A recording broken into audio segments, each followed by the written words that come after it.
नमस्कार, मी सानिका कुलकर्णी आटपाट न्यूजमध्ये तुम्हा सगळ्यांचं खूप मनापासून स्वागत करते। शहर कोणतंही असो, या शहरातले प्रथम नागरिक अर्थात महापौर हे पद फार महत्त्वाचं आणि जबाबदारीचं असतं। आटपाट न्यूजच्या येत्या काही भागांमध्ये आपण महाराष्ट्रातल्या विविध महापौरांची गप्पा मारणार आहोत, त्यांच्या आजवरच्या कामाचा आढावा घेणार आहोत आणि विशेष म्हणजे गेल्या 1.5-2 वर्षात कोविडचा जो काळ होता, या काळात नेमक्या कोणत्या आव्हानांना त्यांना सामोरं जावं लागलं हे जाणून घेणार आहोत। आणि आजच्या या पहिल्या भागात आपल्या बरोबर आहेत ज्यांच्या कामाच्या पद्धतीसाठी ते ओळखले जातात, असे विनम्र आणि संवेदनशील महापौर म्हणून ज्यांची ओळख आहे ते पुण्याचे महापौर मुरलीधर मोहोळ अर्थात पुणेकरांचे लाडके मुरली अण्णा। सर, तुमचं खूप मनापासून स्वागत आहे आटपाट न्यूजमध्ये। मला सुरुवात इथूनच करायची। मी म्हटलं तसं पुणेकरांचे लाडके मुरली अण्णा, तर मुरलीधर मोहोळ ते हे लाडके मुरली अण्णा, हा सगळा प्रवास डोळ्यासमोरून जाताना काय वाटतं? नाही, याच्यामध्ये एका अण्णा हा शब्द खरं तर मोठ्या भावाला आपल्यामध्ये वापरतात आणि गेले अनेक वर्ष सामाजिक राजकीय जीवनामध्ये काम करत असताना अगदी सुरुवातीपासूनचा प्रवास जो आहे राष्ट्रीय स्वयंसेवक संघाचा स्वयंसेवक, गणेश उत्सव मंडळाचा कार्यकर्ता, तो इथपर्यंतचा सगळा जो प्रवास आहे ह्याच्यामध्ये असंख्य असे सहकारी जोडले गेले, मित्र जोडले गेले, कार्यकर्ते जोडले गेले आणि मग स्वाभाविकपणे ते कुठंतरी हा सगळा प्रवास सुरू असतानाच मलाही समजलं नाही कधी ते मुरलीचं पुढे आणणं लागलं। पण ते एक मला असं वाटतं की ते राजकीयदृष्ट्या काही एकमेकाला आपण आवाज देऊन हाक मारतो, काय करतो, पण हा एक कुठंतरी मोठा भाऊ हा त्याच्यातला एक साधारणतः अर्थ आहे आणि मग अशी माणसं एकतर जोडायला मला खूप आवडतं आणि खूप माणसं जोडली गेली आयुष्यामध्ये हे सगळं काम करताना, त्यातनं हे कुठंतरी आलं। परंतु मला असं वाटतं की एक समाधान देणारा आणि मागे वळून पाहताना एक सामाजिक जीवनात, राजकीय जीवनात काम करणारा कार्यकर्ता म्हणून एक समाधान निश्चित आहे की आपण जे काही काम करतो, शेवटी कुठल्याही क्षेत्रामध्ये तुम्ही एखादं काम करताना काही ना काहीतरी तुमच्या समोर एखादं उद्दिष्ट असतं, तुम्ही काहीतरी ध्येय धोरणं तुमची किंवा विचार करून तुम्ही आयुष्यामध्ये काहीतरी मिळवायचं असा प्रत्येक क्षेत्रात माणूस विचार करतो आणि त्याच्यामध्ये मग राजकीय जीवनामध्ये स्वाभाविकपणे काही ना काहीतरी लोकप्रतिनिधी, एखादा पदाधिकारी असं कुठंतरी प्रत्येकाच्या मनात एक असते सुप्त इच्छा आणि मग त्याच्यातनं हा सगळा प्रवास सुरू होताना काही ना काही प्रत्येक पायरीवरती एक एक एक एक यश मिळत गेलं आणि आज या शहराचा प्रथम नागरिक म्हणून काम करत असताना त्याचं एक समाधान आहे की खरंच इतक्या वर्ष जे काही मी म्हणतो तसं की माझ्या पक्षाच्या माध्यमातून मला संधी दिली गेली काम करता याचं समाधान निश्चितपणे। सर, तुम्ही कार्यकर्ता म्हणून काम केलं, त्याचा उल्लेख केला किंवा एक एक पायरी तुम्ही चढत गेलात, पण अगदी बालपणाचा जर आपण विचार केला तर मोहोळ कुटुंब हे राजकारणात काही नवीन नाही आहे, पण तुमच्या घरी जर आपण बघितलं तर काँग्रेसची विचारसरणी मानली जायची। तर मग नेमकं तुम्हाला संघाकडे आणि पुढे मग भारतीय जनता पक्षाकडे वळावं किंवा तुम्ही कसे खेचला गेलात? हे खरं आहे की मोहोळ परिवार हा तसा पिढ्यानपिढ्या काँग्रेसच्या विचारसरणीशी जोडलेला आहे, आजही आहे। परंतु हा सगळा ग्रामीण भागामध्ये जिथं मुळशी तालुका, पुणे जिल्हा एक मोठं नाव होऊन गेलं मामासाहेब मोहोळ म्हणून, या जिल्ह्याच्या राजकारणाचं नेतृत्व त्यांनी त्या काळामध्ये केलं। म्हणजे अगदी यशवंतराव चव्हाण असतील, वसंतदादा पाटील असतील, पवारसाहेब असतील, यांच्यासोबत काम केलेले मामासाहेब मोहोळ यांनी जिल्ह्यामध्ये तसं काँग्रेसचं नेतृत्व केलं। पण मी शहरी भागामध्ये राहिला होतो। प्राथमिक शिक्षण जरी माझं गावाला झालं तरी माध्यमिक शिक्षणाने सगळं माझं पुढचं सगळं शिक्षण असेल किंवा माझं राहणं हे सगळं पुण्यात होतं आणि स्वाभाविकपणे पुण्यामध्ये मी जिथं राहत होतो त्या भागामध्ये मी म्हटलं तसं गणेश उत्सव मंडळ असेल, एक संघाचा स्वयंसेवक म्हणून शाखेशी संबंध आला आणि मग मी या विचारांशी जोडलं गेलो। परंतु राजकारण करताना मी मात्र कधी त्यांना डिस्टर्ब करायला गेलो नाही आणि त्यांनी मला कोणी घरातल्यानी आमचे शेवटी ते घर एकच आहे, आजोबांचे चुलत भाऊ, वडिलांचे चुलत भाऊ, असं सगळं ते आमदार खासदार मोठी परंपरा तिकडे। पण मलाही त्यांनी कधी असं विचारलं नाही की तू भाजपमध्ये कसा, तू या काम कसं करतो। त्यामुळं मला इथं काम करताना कधी अडचण आली नाही। मी जसं म्हटलं तसं संघाशी जोडला गेलो आणि नंतर स्वाभाविकपणे संघाच्या माध्यमातून काम करताना परिवारातली जनसंघटना म्हणून भारतीय जनता पक्षाचं काम करायला सुरुवात केली। भारतीय जनता पक्षामध्ये तुम्ही आता तुमचं भक्कम असं एक स्थान निर्माण केलं आहे आणि पक्षातलेच ज्येष्ठ नेते असतील, मग विरोधी पक्षनेते देवेंद्र फडणवीस असतील किंवा चंद्रकांत दादा पाटील असतील, हे आपल्याबद्दल कायम भरभरून बोलताना पाहायला मिळतात किंवा तुमची जी कामाची पद्धत आहे याचं वारंवार कौतुक केलं जातं। तर ह्या सगळ्यांचा तुम्हाला मिळालेला जो पाठिंबा आहे तो किती महत्त्वाचा वाटतो? शेवटी कार्यकर्त्याला काय लागतं, कार्यकर्त्याला काम करताना आपल्या नेत्याची थाप पाठीवरती याच्या इतकं दुसरं मोठं काहीच नसतं. म्हणून शेवटी ज्या मुशीतून आलो, ज्या विचारातून आलो, ज्या संस्कारातून आम्ही काम करतो, तिथे स्वाभाविकपणे एक आमची दिशा ठरलेली आहे, विचार आमचा पक्का आहे की काय काम करायचं आहे, कसं करायचं. त्यामुळे मुळात त्या संस्कारातून आलेला असल्यामुळे कामाची दिशा पक्की आहे. आणि असं काम करत असताना एक निश्चितपणे जेव्हा आपले नेते किंवा ज्यांना आदर्श म्हणून समोर ठेवून आपण काम करतो, अशी मंडळी, अशा व्यक्ती जेव्हा तुमच्या कामाचं कौतुक करतील, तुम्हाला शाबासकी देतील, खऱ्या अर्थानं कार्यकर्त्याला त्याच्या इतका मोठा आनंद कुठलाच नसतो. तोच मी विचार करतो की माझ्यासारखा कार्यकर्ता, मला काम करायला अधिक त्याच्यामध्ये निश्चितपणे प्रोत्साहन मिळतं आणि ते कुठल्या कार्यकर्त्याला आवडतं, तसं मला ते स्वाभाविकपणे आवडतं. दिशा ठरलेली आहे तुमची पक्षाची म्हणून असं तुम्ही म्हणताय. आता सगळ्यांचं लक्ष लागलेलं आहे ते काही महिन्यातच येणाऱ्या महापालिका निवडणुकांकडे. तर तुमच्या सगळ्या दिग्गज नेत्यांचा तुम्हाला असलेला पाठिंबा, तुमची मेहनत आणि कार्यकर्त्यांची मेहनत, साथ, हे सगळं पुन्हा एकदा पुण्यात समीकरण बदलणार? मला असं वाटतं की समीकरण बदलणार नाही, समीकरण आहे तेच राहणार. म्हणजे काय की 5 वर्ष पुणेकरांनी आम्हाला काम करायची संधी दिली. 5 वर्षापूर्वी जेव्हा आम्ही लोकांच्या समोर गेलो, पुणेकरांसमोर आव्हान केलं की 5 वर्षात आम्ही काय काय काम करणार आहोत, आम्हाला तुम्ही काम करायची संधी द्या. आणि त्यामुळे त्यावेळेला सुद्धा देशाचं नेतृत्व मोदीजी करत होते, जे आजही करतात. राज्यामध्ये देवेंद्रजी मुख्यमंत्री होते, तेव्हा राज्याच्या माध्यमातून पुणे शहरामध्ये खूप कामं चालू होती, प्रकल्प सुरू होते. आणि म्हणून केंद्रात सत्ता आहे, राज्यात सत्ता आहे, पुन्हा एकदा महापालिकेत जर सत्ता आली तर कामं करणं खूप सोपं जातं, सुलभतेने ह्या शहराचा विकास करणं खूप जलद गतीनं होऊ शकतो. ही सगळी धारणा होती आणि तीच लोकांपुढे आम्ही मांडली की 5 वर्ष जर आपण काम करायची संधी दिली तर आम्ही पूर्णपणे या सगळ्या ह्याच्यामध्ये ही कामं आम्ही तुमच्या या शहरासाठी करू, असा एक जाहीरनामा आम्ही ठेवला.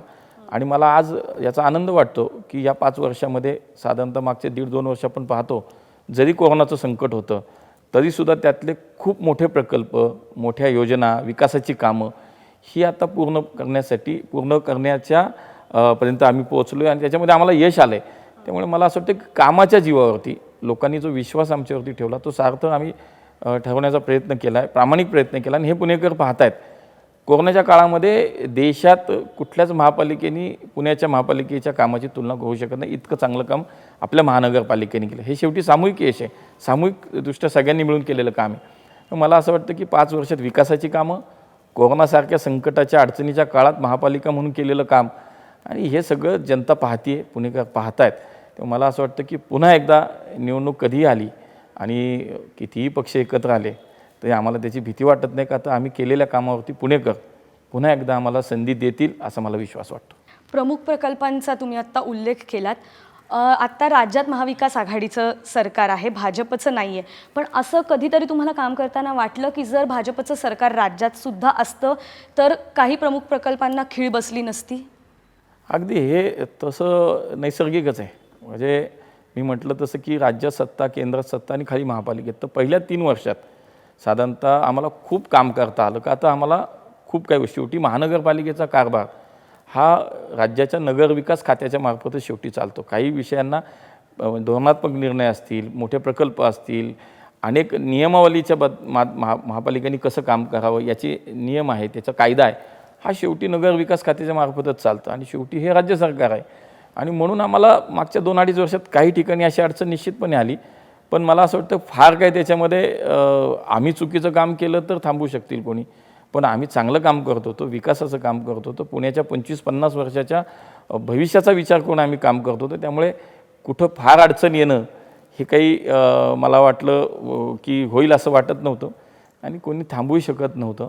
परंतु हा फरक नक्की आहे कामामध्ये, तो अनुभव आला. तो थोडासा निश्चितपणे अशी परिस्थिती अनेक वेळा निर्माण झाली की अरे कदाचित आपलं सरकार असतं तर हा विषय लवकर झाला असता. अशा अनेक वेळेला प्रसंग आले, पण त्याच्यावरती सुद्धा मात करून, त्याच्यावरती संवाद साधून, समन्वय साधून सुद्धा अनेक वेळेला याच्यातनं मार्ग काढण्यामध्ये आम्हाला यश आलं.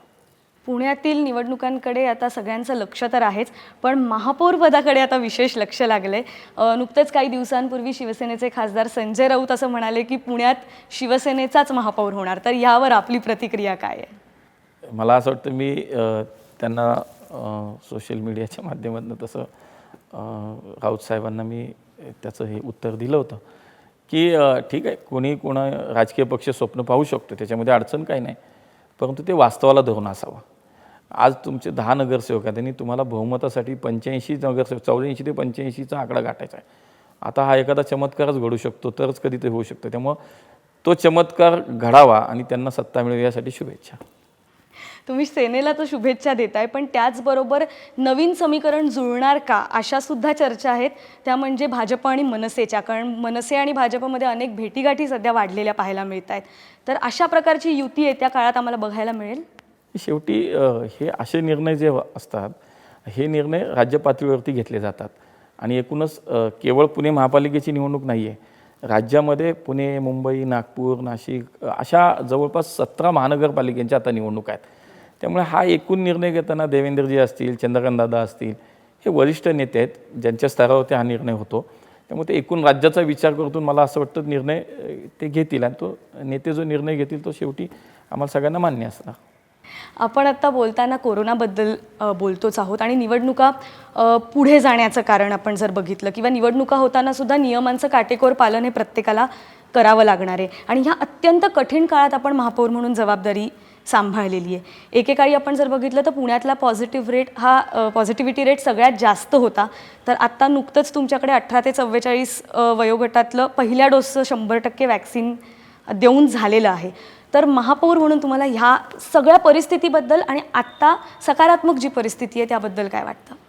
नाही, हे खरं आहे की मागच्या 1.5 वर्षामध्ये आपण खूप गंभीर परिस्थिती पाहिली, खूप मोठं संकट आपल्यासमोर उभं होतं हे पाहिलं. आज पुण्यात 5 लाख रुग्ण हे बाधित होऊन गेलेत. असं असताना त्याच्यामध्ये दुसरी एक चांगली गोष्ट आहे की याच्यामध्ये जवळपास 4,92,000 म्हणजे इतके रुग्ण बरे होऊन गेलेत घरी. आज पुण्याचा पॉझिटिव्हिटी रेट आपण 2च्या आतमध्ये आहे. पुण्याची आजची सक्रिय रुग्णांची संख्या आपण पाहिली तर 1,000च्या आतमध्ये, 3 आकडीच संख्या पुण्यामध्ये आहे. पण हे सगळं करताना जो काही 1.5 वर्षाचा कालावधी आपण पाहिला, पहिली लाट, दुसरी लाट, हे खूप अवघड परिस्थिती होती, गंभीर परिस्थिती. आणि याच्यामध्ये मला असं वाटतं की पुणे महापालिकेने खूप चांगलं काम केलं. एक चांगली आरोग्य यंत्रणा सक्षमपणे या ठिकाणी उभी केली. जवळपास 500 कोटी रुपये महापालिकेने खर्च केले कोरोनासाठी. ठीक आहे, पण हे काही आम्ही आमच्या खिशातले नाही दिले, शेवटी नागरिकांचेच पैसे पण नागरिकांसाठी खर्च केले. पण एक असं आहे की महानगरपालिका म्हणून तुमचे कर्तव्य ठरलेली आहेत कायद्याप्रमाणे. त्याच्यामध्ये प्राथमिक आरोग्य सुविधा देणं इतपतच महापालिकेची तशी जबाबदारी आहे, कर्तव्य आहे.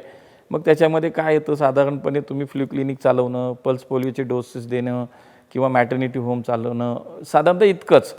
पण ज्या वेळेला एवढा मोठा सार्वजनिक आरोग्याचा प्रश्न निर्माण होतो त्यावेळेला ही सर्वस्वी जबाबदारी राज्य सरकारची असते. परंतु आम्हाला या सगळ्या काळामध्ये राज्य सरकारकडनं कुठलाही 1 रुपयाचा निधी आला नाही किंवा आम्ही या काळामध्ये तसा विचारही केला नाही, आम्ही राजकारण केलं नाही, कोणाकडे बोट दाखवलं नाही. पण महानगरपालिका आम्ही किती सक्षम आहोत, इतक्या मोठ्या संकटाचं तोंड आम्ही कसं दिलं. कारण तुम्ही पाहताय की जगभरामध्ये सगळ्यांनाच हे नवीन होतं संकट, पण अत्यंत प्रगत राष्ट्रसुद्धा त्यांनीसुद्धा हात टेकले या संकटासमोर की आज काय उद्या काय होईल माहीत नव्हतं. रोज WHO असेल, देशातला विचार केला ICMR असेल, रोज गाईडलाईन्स बदलत होत्या, रोज विषय बदलत होते, रोज नवीन संकट समोर येत होतं. आपण पाहतो की म्युकरमायकोसिससारखे प्रश्न होते, पोस्ट कोविडसारखे प्रश्न निर्माण झाले. इतक्या मोठ्या संख्येनं रोज नियमावली बदलत होती. म्हणजे ह्या सगळ्या याच्यामध्ये महापालिका म्हणून काम करताना आमचा तो अनुभव खूप मला असं वाटतं की जवळनं आम्ही सगळ्यांनी तो अनुभवला, पाहिला. आणि आज एक समाधान नक्की आहे की या संकटातनं आम्ही आज बाहेर पडतो आहे. आणि याचं स्वाभाविकपणे मला असं वाटतं की यश हे सामूहिक असतं. शेवटी कुठल्या इतक्या मोठ्या संकटाचा सामना करताना महापालिका असेल, पोलीस प्रशासन असेल, शहरातल्या अनेक स्वयंसेवी संस्था, संघटना याच्यामध्ये त्यांचा सक्रिय सहभाग होता.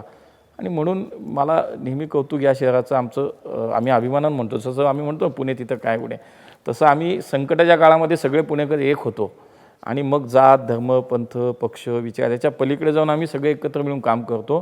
तो अनुभव मला या 1.5 वर्षामध्ये आला. आणि म्हणून मला असं वाटतं कुठंतरी हेच सगळं सामूहिक यश आम्हाला आज मिळतं आहे आणि आम्ही आता कोरोनातून बाहेर पडतो असं चित्र आपल्यासमोर आहे. राज्य सरकारकडून हवी तेवढी मदत मिळाली नाही असं तुम्ही म्हणालात. आपण जर बघितलं तर पुण्याचे पालकमंत्री हे राज्याचे उपमुख्यमंत्रीसुद्धा आहेत. दर आठवड्याला मला वाटतं तुमची आढावा बैठकसुद्धा होते. तरीही आपल्याला असं वाटतं की जेवढी मदत मिळायला हवी होती तेवढी मिळाली नाही.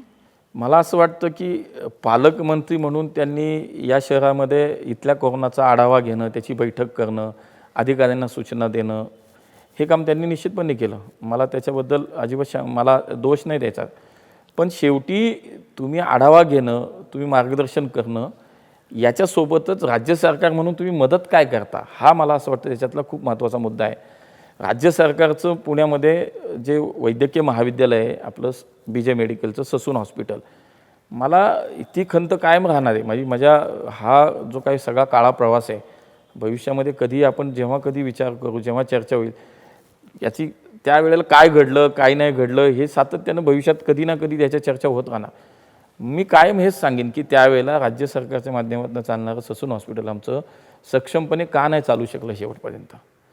आज 1700-1800 बेडची कॅपॅसिटी असलेलं ससून हॉस्पिटल आमचं, आज तिथे तुम्ही कधीही 600च्या वरती कधीच तुम्ही कोरोना पेशंट वाढले नाही तिथं, म्हणजे बेड्सच उपलब्ध करून दिले गेले नाही तुमच्या माध्यमातून. दुसऱ्या बाजूला महापालिका, आमची कुवत किती, आमची क्षमता किती, पण आज महानगरपालिका म्हणून आम्ही काय केलं, आमच्या 14 हॉस्पिटलमध्ये ऑक्सिजन जनरेशन प्लांट्स उभे केले. आज आम्ही स्वतःची 2 नवीन हॉस्पिटल उभी केली. एक ऑक्सिजन बेड नव्हता आमच्याकडे, एक व्हेंटिलेटर नव्हता. आज हजारोंच्या संख्येत आमच्याकडे ऑक्सिजन बेड्स आहेत. आज शेकडो व्हेंटिलेटरची उपलब्धता आमच्याकडे आहे. ही यंत्रणा सक्षमपणे आम्ही राबवू शकलो, पण राज्य सरकार मग कमी का पडलं? आर्थिक सहाय्य नाही, आर्थिक निधी नाही.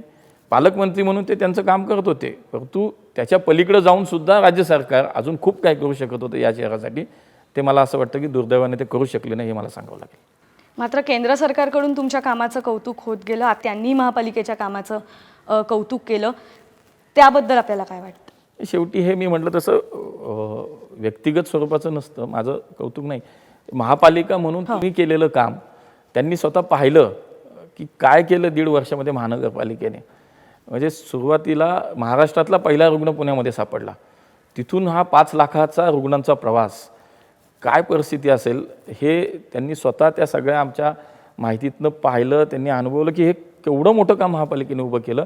आणि म्हणून त्यांनी जेव्हा महापालिका म्हणून काम करताना केलेल्या कामाचं कौतुक केलं, अशाही त्या म्हणाल्या की ते बाकी देशातल्या सुद्धा इतर महापालिकांनी पुणे महापालिकेचा कामाचा आदर्श घ्यावा. महापालिकेने अनेक योजना राबवल्या, म्हणजे गरिबांसाठी साधारणतः आमची 1 लाख म्हणजे शहरी गरीब योजना म्हणून आमची जी काही हे आर्थिक दुर्बल घटकांसाठीची महापालिकेची योजना आहे, त्याच्यामध्ये 140 हॉस्पिटल्स आमच्या पॅनलवरती आहेत.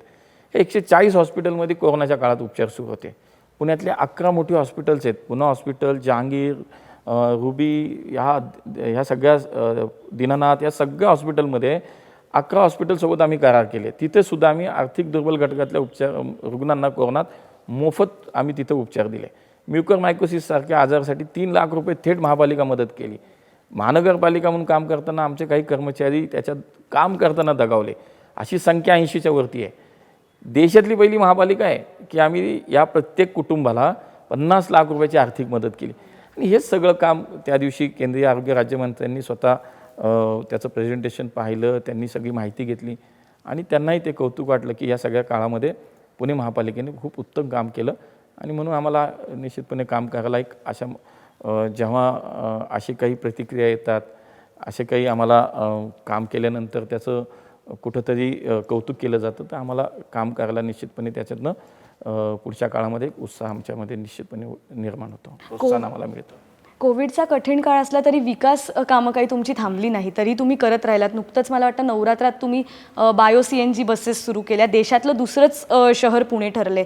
तर याबद्दल आणि असे काय वेगवेगळे उपक्रम राबवले गेले? तुम्ही साधारणतः आपण पुणे शहराचा जर एकूण भौगोलिकदृष्ट्या विचार केला तर तुमच्या लक्षात येईल जवळपास 60 लाखाच्या आसपास आम्ही आता लोकसंख्या पोहोचली. आणि या सगळ्याचा विचार करता या शहरातली सार्वजनिक वाहतूक व्यवस्था सक्षम असावी म्हणून खूप काही उपक्रम आम्ही गेल्या 4 वर्षामध्ये केले. म्हणजे मागच्या 15 वर्षात ज्यावेळेस आम्ही सत्तेत आलो 2017 साली, त्याच्या अगोदर साधारणतः 10-15 वर्षात एक नवीन बस रस्त्यावरती कधी आली नाही. पण मागच्या 4 वर्षामध्ये जर आपण पाहिलं तर जवळपास 1500 बसेस या CNG आणि इलेक्ट्रिक बसेस रस्त्यावरती धावायला लागल्यात. अनेक नवीन नवीन योजना उपक्रम आम्ही याच्यामध्ये त्याचा समावेश केला, जेणेकरून लोकांना सार्वजनिक वाहतूक व्यवस्था वापरण्यासाठी त्याला प्रोत्साहन मिळावं, त्याचा उपयोग करावा लोकांनी, त्याच्यामधले एक आवड निर्माण व्हावी म्हणून अनेक योजना आणल्या. 10 रुपयामध्ये दिवसभर प्रवास, देशात कुठं अशी योजना नाही. ही पुणे महापालिका PMPMLच्या माध्यमातून आपण सुरू केली. हीच योजना आता संपूर्ण शहराच्या आउटस्कटला सगळ्या भागात आता सुरू आपण करतो आहे.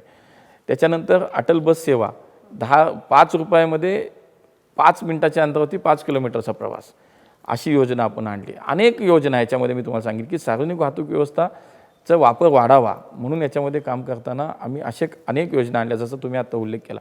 अशा अनेक योजना आम्ही याच्यामध्ये पुण्यात मागच्या 3-4 वर्षात आम्हाला आणण्यात यश आलं आणि त्यामुळे एक चांगली सार्वजनिक वाहतूक व्यवस्था आता सक्षम झाली आहे असं म्हणायला हरकत नाही. त्याचबरोबर मेट्रो हा एक मुद्दा आहे ज्याची पुणेकर खूप आतुरतेने वाट बघतायत. आता हे वर्ष तर संपत आलंय, पण मग हे वर्ष संपेपर्यंत पुणेकरांना मेट्रोत बसता येणार का?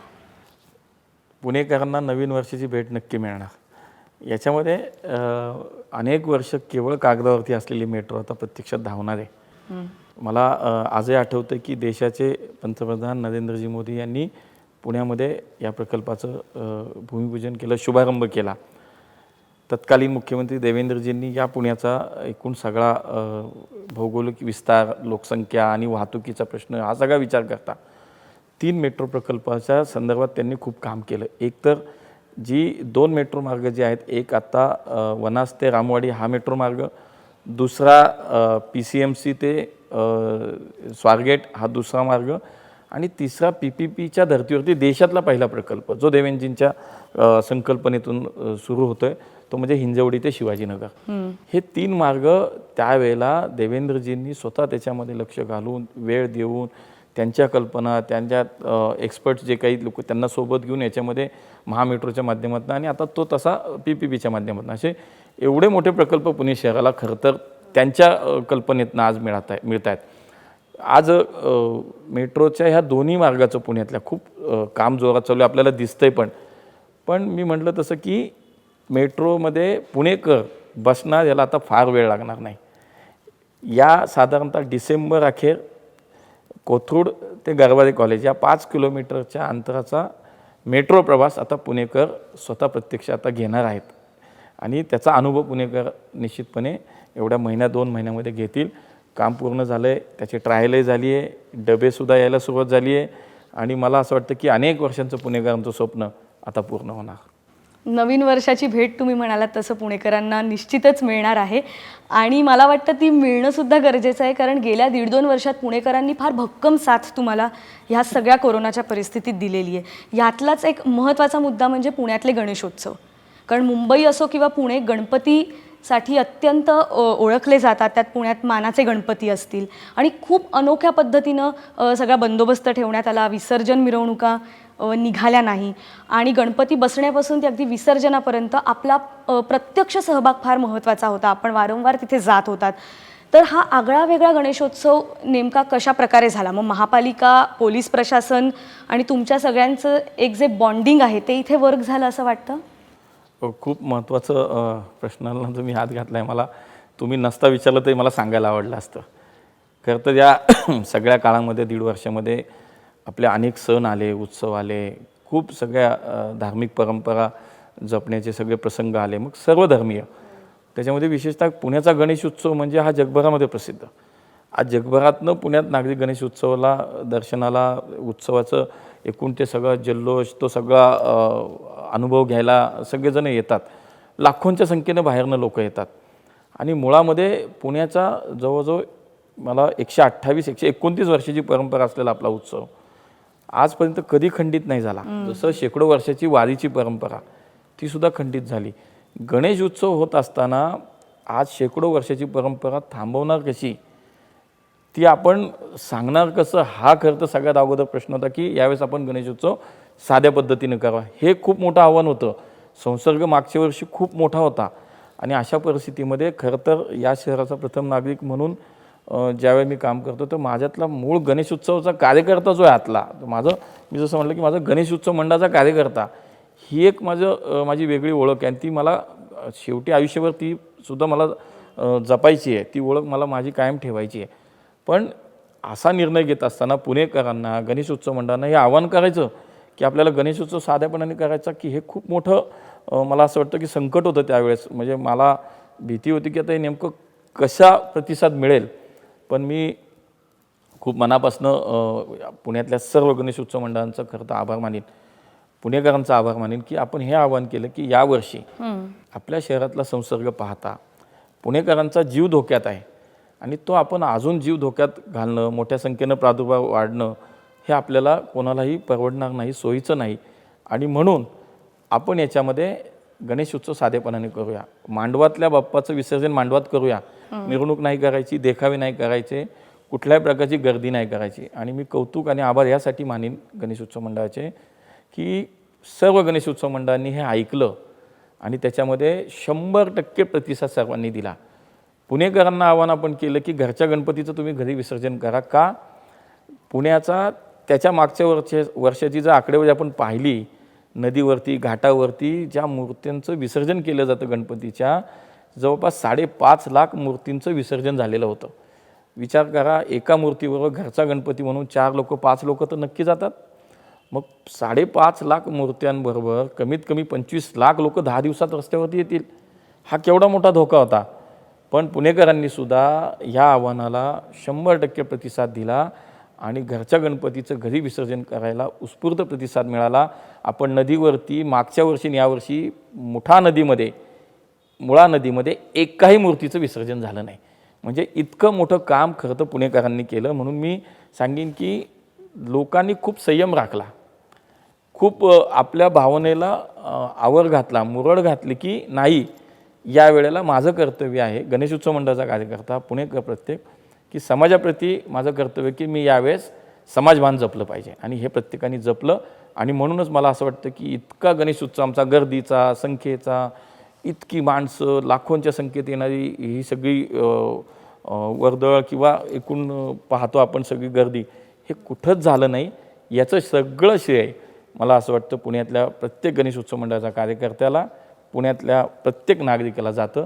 मी खरंच कायम त्यांचं आयुष्यभर कायम ऋणी राहील की या संकटाच्या काळात खूप मोठी साथ पुणेकरांनी दिली. मला वाटतं पुणेकर सुद्धा आपले ऋणी राहतील, कारण तुम्ही कर्तव्य पार पाडण्याबद्दल बोललात. तर ह्या 1.5-2 वर्षाच्या काळामध्ये तुम्हालाही अनेकदा तुमच्या बऱ्याच आवडीनिवडींना मुरळ घालावी लागली असेल. विशेषतः जेव्हा आपल्याच कुटुंबातील 16 जण पॉझिटिव्ह आले होते, तेव्हासुद्धा तुम्हाला मात्र तुमचं काम चालू ठेवावं लागलं. बऱ्याचदा तुम्ही आम्हाला महापौर म्हणून आम्ही तुम्हाला बघत आलेलो आहोत, नेते म्हणून बघत आलो आहे, पण यामागे एक हळवा माणूससुद्धा दडलेला आहे. तर ह्या संपूर्ण प्रवासात आलेले भावनिक क्षण कसे आणि कुठले होते? असे 2-3 सांगण्यासारखे प्रसंग तसं खूप झालं. 1.5 वर्षामध्ये असे खूप प्रसंग आले. जेव्हा तुम्ही प्रत्यक्ष फील्डवरती काम करता त्यामुळे तुम्हाला रोज एक नवीन अनुभव येतच असतो. पण शेवटी काम करत असताना तिथं तुम्ही या शहराचे पालक म्हणून, प्रमुख म्हणून जेव्हा काम करता, तेव्हा तुम्हाला तुमच्या भावना आणि तुमचं मन हे सगळ्या गोष्टींची आणि कर्तव्याशी तुम्हाला कुठे गल्लत होऊन देता कामा नये याची काळजी घ्यावी लागते. त्यामुळं कर्तव्य आणि भावना या कुठंही एकत्र येणार नाहीत, असाच प्रयत्न माझा सातत्यानं गेले 1.5-2 वर्ष राहिला. पण शेवटी आपण म्हणतो ना की माणूस आहे, कुठं ना कुठं तरी ते स्वाभाविकपणे कधीतरी तो कप्पा खोलण्याची किंवा ओपन करायची वेळ येते. तेव्हा मला जेव्हा आठवतं काही प्रसंग नक्की आहेत की जेव्हा मी बाधित झालो, मला कोरोना झाला, त्यावेळेला माझ्यामुळे घरातल्या 16 लोकांना कोरोना झाला. म्हणजे माझ्या छोट्या मुलीपासून माझ्या वडिलांपर्यंत, आई, वडील, भाऊ, बायको, मुली, सगळ्यांना कोरोना झाला. आणि तो प्रसंग खूप अवघड होता माझ्यासाठी. आणि खरं तर ते शब्दातच काही मी बोलू शकत नाही, इतकं ते वाईट होतं की. पण हा विचार केला की आत्ता मला ही परवानगीच नाही आहे की मी भावनिक होणं आणि मी माझ्या कर्तव्यापासून कुठंतरी दूर जाणं. त्यामुळे त्या काळात कितीही आतमध्ये त्रास होत असला किंवा वेदना होत असतील मनाला, पण मला व्यक्त व्हायलाही परवानगी नव्हती. त्यामुळे त्या काळात स्वतःला धीर देणं हेच काम मी केलं. घरच्यांचा मी हा विचार केला की जसं माझ्या शहरातल्या हजारो नागरिकांना आज कोरोना होतो आहे, त्यातलेच माझे घरचे, असं म्हणूनच मला ती वेळ त्या पद्धतीनंच मला त्या ठिकाणी स्वतःला सादर करावं लागलं किंवा स्वतःला मला त्या पद्धतीनंच तिथं स्वतःचं अस्तित्व मला स्वतःला दाखवावं लागलं. एक दुसरं मला तो प्रसंग खूप आयुष्यभर मी विसरणार नाही की पुणे महापालिकेच्या माध्यमातून आपण जम्बो कोविड हॉस्पिटल चालवलं आहे. हजारो रुग्ण त्या ठिकाणी बरे होऊन गेले. एक प्रसंग असा होता की दुसऱ्या लाटेमध्ये साधारणतः आपण पाहिलं की ऑक्सिजनची कमतरता खूप जाणवली आणि खूप ऑक्सिजन आपल्याला रोज इतकं मोठं मानसिक तणाव असायचा की आज ऑक्सिजन आपल्याला किती मिळतो आहे, उद्यासाठी पुरेल का, परवा परत ऑक्सिजनच्या गाड्या येतील का. हा एक मोठा त्या काळातलं मोठं संकट होतं सगळ्यांवरती, आपल्यावरती. यंत्रणा म्हणून तर आम्ही खूप अक्षरशः काही काही वेळेला तर हातबल झालो होतो. तोच एक प्रसंग मला आठवतो की साधारणतः 650 रुग्ण जम्बो हॉस्पिटलमध्ये उपचार घेत होते आणि रात्रीचे 11:30 वाजले असतील. आयुक्तांचा मला फोन आला की आपल्याकडं जेमतेम 1 तास पुरेल एवढाच ऑक्सिजनचा साठा उपलब्ध आहे. आपल्या गाड्या कुठे आहेत हे आत्ताही कळत नाही आहे, फोन लागत नाही आहे, गाड्यांचा संपर्क होत नाही आहे. त्यामुळं काय होईल मला खूप भीती वाटायला. आणि 1 तास राहिला आणि 650 रुग्ण तुमचे उपचार घेत आहेत. म्हणजे त्या प्रसंगाची आठवण आली तरी अंगावर शहारे येतात आत्ता. आणि त्यानंतर पुढचा अर्धा पाऊण तास आम्ही कमीत कमी दोघांनी एकमेकांना कमीत कमी 25 फोन केले असतील. गाडी आली का नाही, कुठं आले नाही, काय झालं माहीत नाही, तिकडनं पुण्याचं अजून नाही.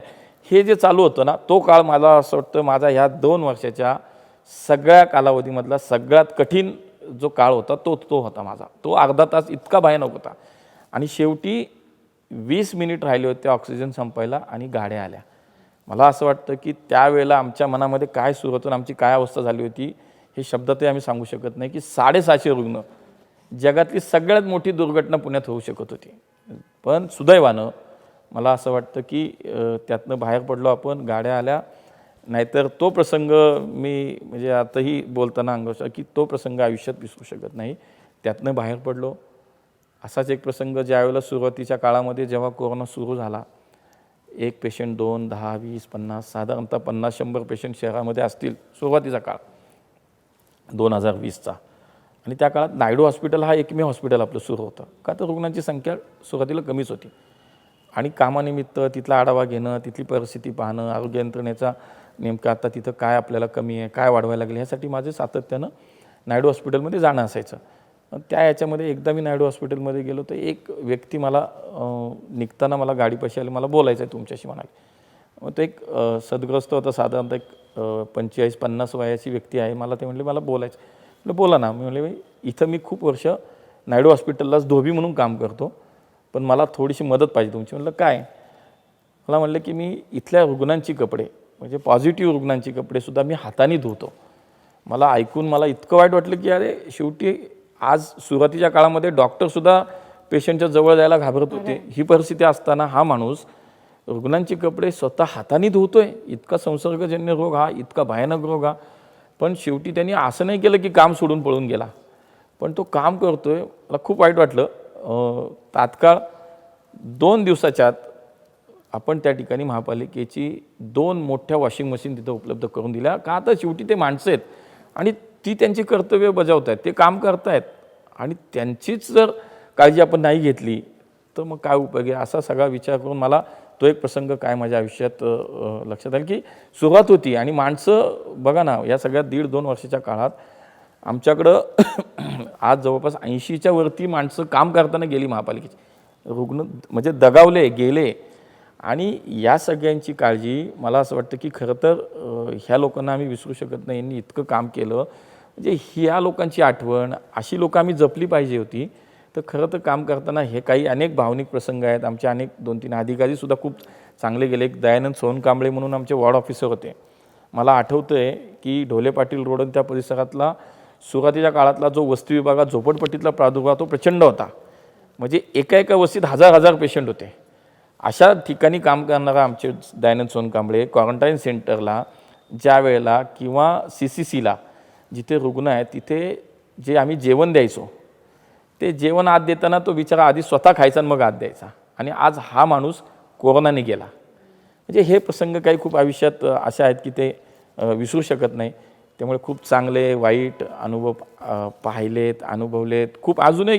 की या सगळ्या काळामध्ये जम्बोच्या माध्यमातून जेव्हा काम करत होतं आम्हाला रोज जेव्हा मृत्यू होत होते तर असे सुद्धा प्रसंग अनुभवले की माणुसकी संपली कशी, ह्या कोरोनाने कशी संपली हे सुद्धा बघितलं आपण. आणि कोरोनामुळे एक वेगळ्या प्रकारे माणुसकीसुद्धा समाजाच्या समोर आली, त्याचं दर्शनसुद्धा घडलं. म्हणजे एखादी डेथ झाल्यानंतर आम्ही जर त्या माणसाच्या मृत्यू झालेल्या पेशंटच्या घरी फोन केला, मुलाला मुलीला किंवा अगदी वडिलांना आईला कुणालाही फोन केला, लोकांनी नाती संपवली होती. लोक सरळ सांगायची ठीक आहे हो माझी आई आहे पण मला ती न्यायची नाही, तुम्हाला काय करायचं ते करा. हे सुद्धा आम्ही पाहिलं. आणि त्याच वेळेला त्याच जम्बो हॉस्पिटलमधले आमची लोकं ती बॉडी घेऊन विधी करत होते, त्याचे अंत्यसंस्कार करत होते. म्हणजे ही दोन्ही गोष्टी या सगळ्याच्यात पाहायला मिळाल्या, त्यामुळे असे खूप अनुभव आहेत. पण मला असं वाटतं की आज याचं समाधान आहे की या सगळ्यातनं बाहेर आपण पडलो आणि तो आजचा दिवस पुन्हा ते मागे बघायला सुद्धा नको वाटतं, आठवायला सुद्धा नको वाटतं. या दोन्ही बाजू महत्त्वाच्या आहेत. पण अगदी शेवटचे 2 प्रश्न की राजकारण म्हटलं की टीका होणारच. असंच दांडेकर पुलाच्या जवळ जी झोपडपट्टी आहे ती ऐन पावसाळ्यात जेव्हा झोपडपट्ट्या सगळ्या पाडल्या गेल्या त्यावेळेला तुमची प्रतिमा मलिन करण्याचा प्रयत्न विरोधकांकडनं केला गेला. तर या विरोधकांना तुम्ही काय सांगाल? राजकारण म्हटल्यानंतर हे सगळं चालत राहणार. परंतु मला असं वाटतं की खरं तर ज्या वेळेला आपली काही चूक नसते, आपला काहीच दोष नसतो, जिथं आपला काहीच संबंध नसतो, तिथं जेव्हा तुमच्यावरती आरोप केले जातात, तुमची बदनामी केली जाण्याचा प्रयत्न केला जातो आणि असे प्रसंग येतात, त्यावेळेला मला असं वाटतं की खचून न जाता किंवा कुठलाही निराश न होता मला असं वाटतं त्याचा प्रतिकार करणं हेच खरं तर केलं पाहिजे राजकारणामध्ये, तर टिकू शकता तुम्ही. मला त्या काळात जे काही समोर ही परिस्थिती होती, मला जे सत्य होतं ते मी जनतेच्या समोर मांडलं. जसं तुम्ही मला मागाशी प्रश्न विचारलात की महापालिकेत तुम्ही काम करताना आणि राज्यामध्ये वेगळं सरकार आहे, हे काम करताना तुम्हाला अडचण कुठे येतं, तर ते अडचण मला जी जाणवली ती मला इथे. कारण हा निर्णय घेताना प्रशासनाने परस्पर निर्णय घेतला राज्य सरकारच्या प्रतिनिधींचा ऐकून. हे नंतर जाहीर समोर आलं सगळ्यांच्या. हे त्या दांडेकर पुलाच्या आमच्या तिथल्या रहिवाशांच्याही लक्षात आलं की अरे बाबा हा काही विषय नाही, हा विषय वेगळाच आहे. आणि म्हणून मला असं वाटतं की शेवटी सत्य बाहेर येत असतं. सत्य फार दिवस काही लपून राहत नाही. आणि म्हणून मला असं वाटतं की त्या काळामध्ये तुम्ही ठाम राहणं, तुमची भूमिका तुम्ही ठाम ठेवणं आणि सरळ मार्गाने चालला तुम्ही सरळ मार्गाने जा.